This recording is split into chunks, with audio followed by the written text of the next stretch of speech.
hacemos un llamado de auxilio al mundo entero, por favor, mire, cumplimos 72 horas, no hemos comido, no nos hemos bañado, no hemos salido a hacer del cuerpo, nos toca hacer del cuerpo aquí dentro de esta reja. Por favor, al mundo entero, esto es un llamado de auxilio, somos inocentes, estamos en un país donde nos están prácticamente matando, nos quieren matar de esta forma. Por favor, ayúdennos, amigos, tú eres de aquí, tú eres haitiano, ayúdanos también, por favor, te lo pedimos, por favor. Amigo, ¿cómo es posible que nos van a dejar aquí en este centro de concentración? Porque esto no es una cárcel, esto no se puede llamar cárcel, nos tienen aquí aguantando hambre, dan más de 72 horas, la gente está muriendo del hambre.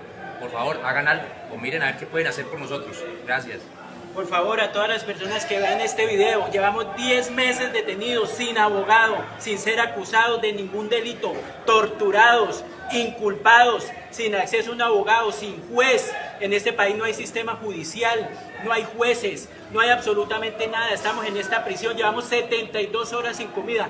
Yo creo que las personas que vean este video, ¿qué nombre le ponen a esta situación?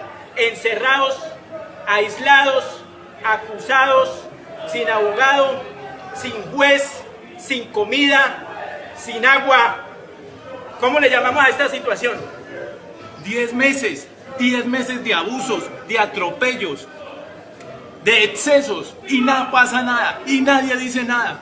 3.700 compañeros presos, muriéndose del hambre, no hay que comer, y no pasa nada. Hace un momento los presos haitianos están intentando romper los candados para ir a sus celdas, desesperados. Nuestras vidas corren peligro porque hemos recibido amenazas de muerte. Muy probablemente va a haber un motín. Entonces no sabemos qué hacer, tenemos mucho miedo, la verdad. No sabemos.